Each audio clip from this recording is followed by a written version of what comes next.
Hello my good people! Today I will talk about Crusader of Centy, that is an action RPG for the SEGA Genesis. This game was released in 1994 in Japan under Ragnacenty name and 95 for the rest of the world, US and Europe. Europe was released under the name Soleil. And there were not too many games like that on the Genesis. Landstalker was released a little bit before, and almost at the same time we had Crusader of Centy, like Crusader, then Beyond Oasis for the US market, and it's known as Story of Thor for Europe and Japan. So I will talk about this game, Crusader of Centy, that is called Soleil for the European market and Ragnacenty for the Japanese market. I will give a quick review and also what I think that is a hit and what is a miss, what could have been improved. Let's jump right into it.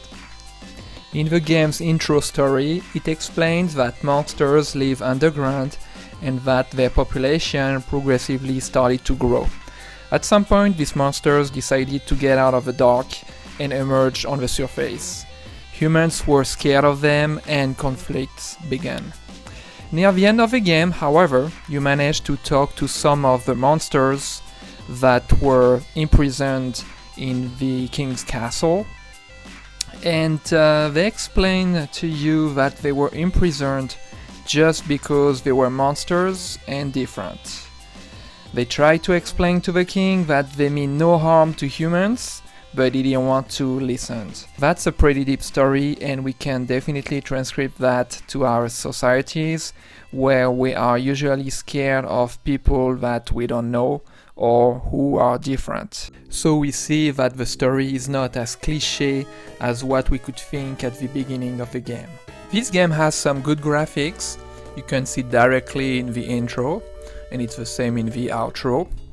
And also you have some sections where you will really see some nice effects. I think about one of the boss fights. The background looks amazing, I was really impressed about it. And you have a few touches here and there, like when you in the volcano you see what should be some ashes, or when you have snow in the city of Iris, the section of Iris. Another point is when you are in the wind, in the Anemone Beach section. That's pretty cool and it's well done because it has some resistance. And still in Anemone Beach, when you're on the actual beach, you can see your footstep on the sand. I really like it. And of course, when you just began the game, usually everybody is pretty impressed by the shadows from the clouds in the sky, and also when you walk in a field that you can see half of your character. And finally, when you're in the grass, it's kind of the same. You can see half of the character and you can cut the grass with your sword. It's pretty much like in Zelda, that's correct, but that's still a nice touch. There's a nice touch as well. It's when you fall from a cliff or in a hole. There's an animation that looks pretty fun. I really like it. Talking of animation, there is a cool one that is at the intro screen for the Japanese and European version, so only for Soleil and Ragnacenty. I don't know why, but they decided not to do it for the US release Crusader of Centy.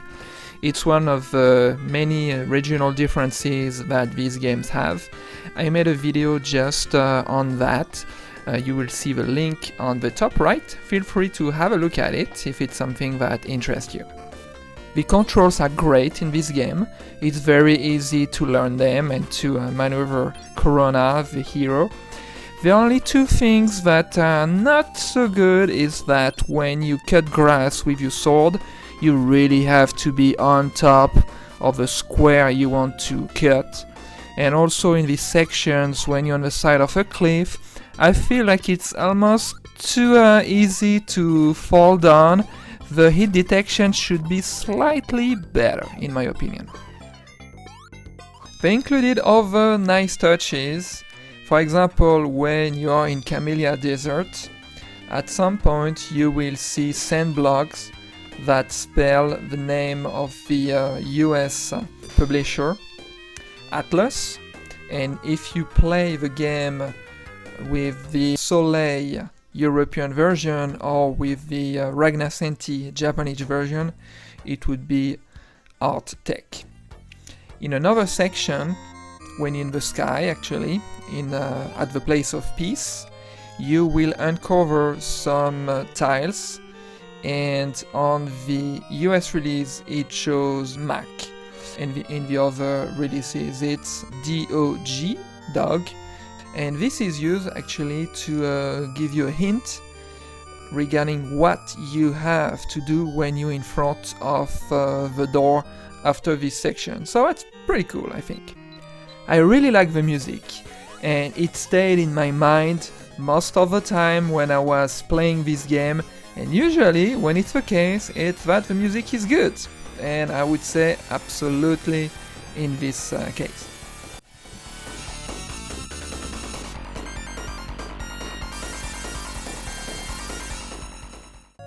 The music in this game is great. All the melodies are great, perfect, and it has this kind of very nice atmosphere game that is pretty much different than most of the action RPG games, when sometimes it's kind of dark music. Here everything is joyful. I kind of like it, it's different.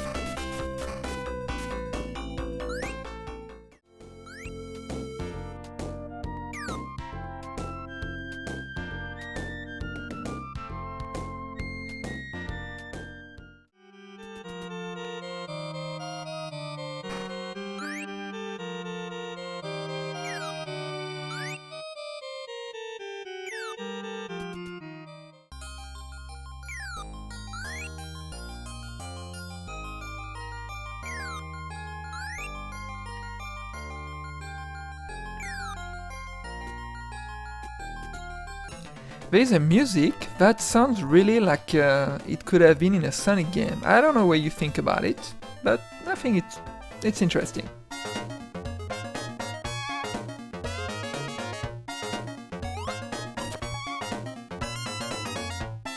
This game is on the easy side. You could either see it as a hit or as a miss. So I would say as a hit that it's accessible to everybody, even younger player that are not too good, or just people who are not that great at games in general. I'm just a standard gamer myself, but I thought it was still a little easy, and it's not a very long game for an RPG. At first I was like, oh man, it's already the end, but then I wanted to play it again. So it's a kind of game that you could play multiple times and in a way do your own speedrun and see if you can beat it. So at first, for me, it was a miss, but then I realized that I wanted to play again and again, multiple times, so finally for me that's actually a hit. Even if this game feels like it tries to copy a few other games, I think it still has a lot of variety. Because I think they took everything that is great in other games and they put it into this one. So yes, it looks like Zelda on the Super Nintendo.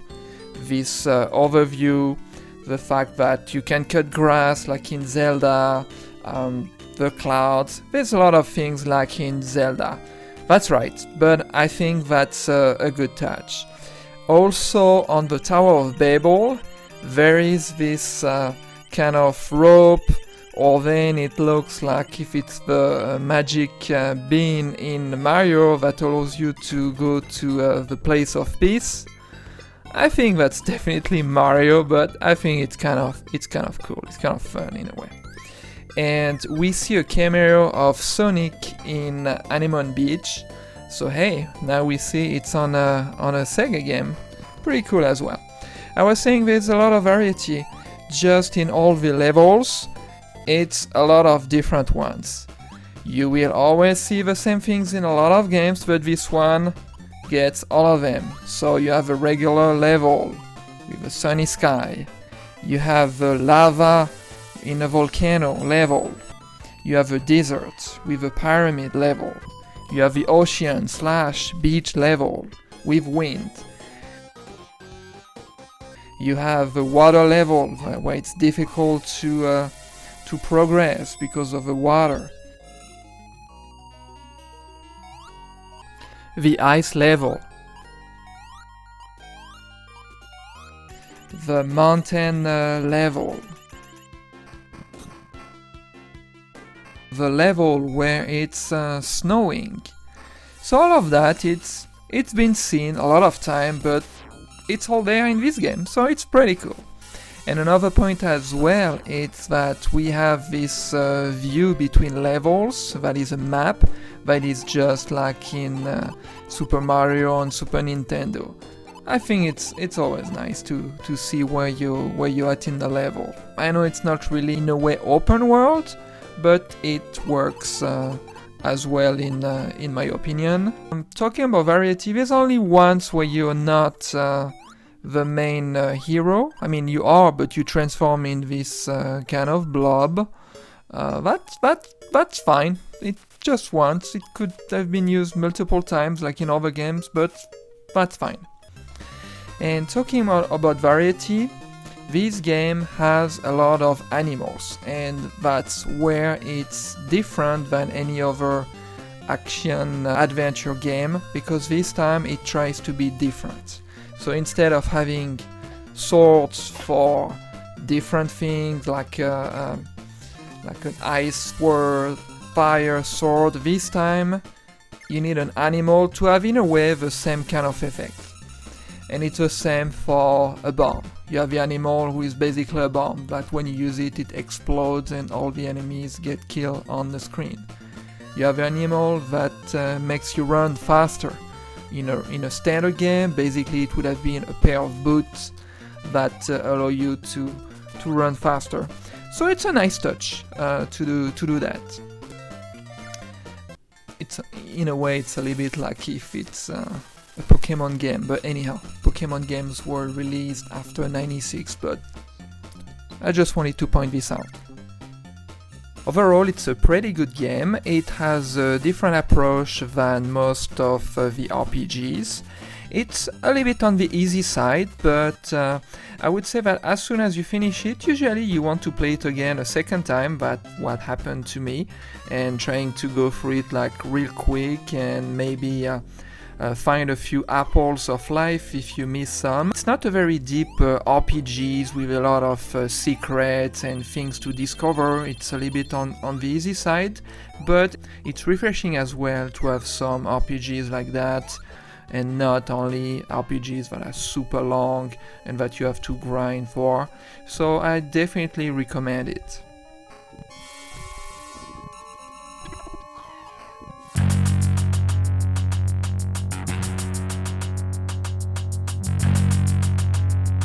So now let's talk about what I think is a miss. Actually, there are multiple aspects. Let's start with the controls. I mean, the controls are good, but I wish we could have had two different controllers set up. For instance, the one if you only have a 3-button controller, that is the default one and the only one in this game, but also one for a 6-buttons controller. And this game was released after the 6-buttons controller was released. And if I'm saying that, is that during multiple boss battles, you actually have to switch between animals at almost each hit on them. With this specific boss battle when you have to switch between the ice sword and the fire sword. Well, technically it's between two animals. And this is kind of annoying. You always have to pause the game, you change your animal, you hit the boss, pause again and again. So anyhow, they could have used maybe 2 of the extra buttons for the 6 controller to go through the different animals. A little bit like in a game, let's say Doom style, when you can go through your different weapons. This game has some slowdowns when there are too many enemies on screen. For example, you have a lot of bees in Refugia training ground. When you hit one of these red box and they all come from the tree, I have this on my mind right away, but I can tell I experience multiple slowdowns through the whole games. I think it's something that could be slightly corrected. I know the Genesis can handle multiple enemies on the screen. It kind of felt like I was playing on a Super Nintendo, to be honest. Another point is the coins. Each time you pick up a coin, you will see that it's in a square. Basically, you don't have a transparent background, it's a square below the coin. So obviously if it's in grass, it's gonna be green. If it's in sand, it's gonna be beige or tan. But man, it feels like it's on an 8-bit console, like if it was a Master System or an NES. Why?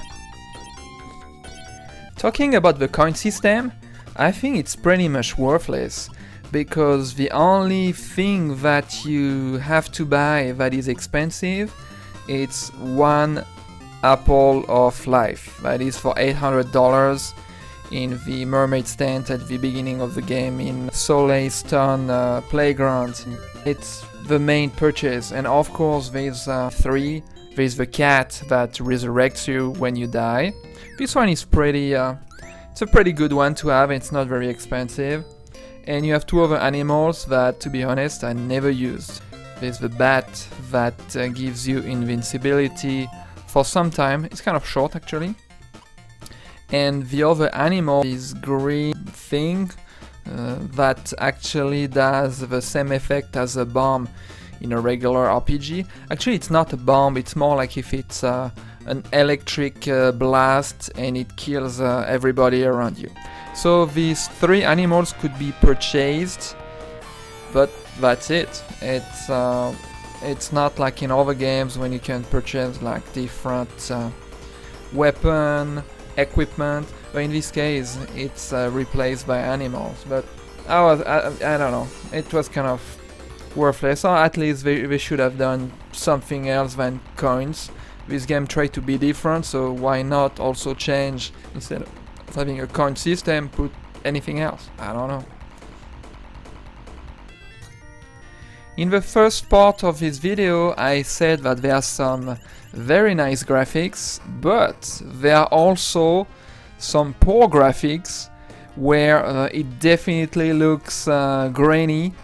That is kind of typical for a lot of games on the SEGA Genesis, especially when you're in like the mountain areas or in some dark brownish areas. The graphics don't look that great actually. In Burnt Daisy you can see these enemies that are blobs, and they are actually on both planes, meaning the upper area and the lower area. And even sometimes they are like on the upper area, and when there is a bridge, it feels like they vanished under the bridge. It's a little error that could have been fixed, I guess. I mean, it doesn't prevent you to enjoy the game, but I noticed it. There is a song that is actually good, however, I feel it doesn't fit the game or this level. You have this kind of jazzy music that is pretty good while you're in Burnt Daisy, so basically in the volcano, but it doesn't fit the environment. I think it would have been a great fit in a game like Side Pocket or a game like Dick Tracy, to give you another genre, but here I don't know, what do you think? I was kind of a little bit surprised by it.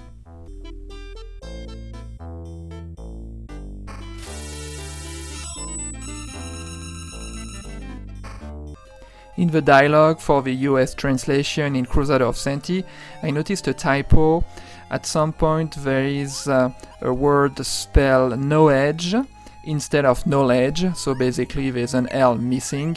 Unfortunately, as I capture the game in Japanese, I cannot show it, and I tried to look at other walkthrough online and I didn't manage to see it. There is a section as well at the end of the game when you talk to a girl in the church and she asks you a question, and as you can see, like, the answer is yes or no, and it has nothing to deal with a real answer, so just look for yourself here.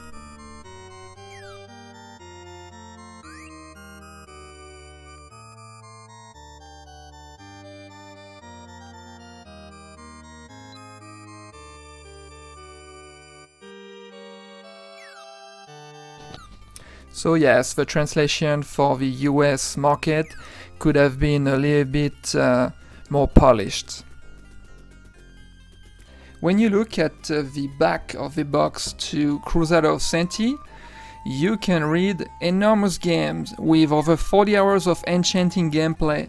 Absolutely not, that's a lie. I would say the first time you play the game you may need 10 to 15 hours when you take your time. And maybe if you do not manage to have a few apples of life, maybe let's add 5 hours to find these 3 or 4 apples of life a little bit more difficult. So top 20 hours but not 40 hours. So first lie. I also have a German box of Soleil, and in the back the lie is even bigger because you can read über 80 Stunden Spielspaß.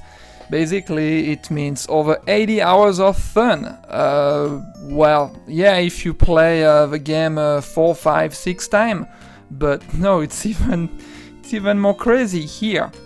And underneath, you would see that the magazine SEGA Magazine said that this game is besser als Zelda, so basically it means better than Zelda. Absolutely not. Zelda is way better, longer, bigger game, deeper game. It's an excellent game. This game is very good, but I would not say that it's better than Zelda. Absolutely not.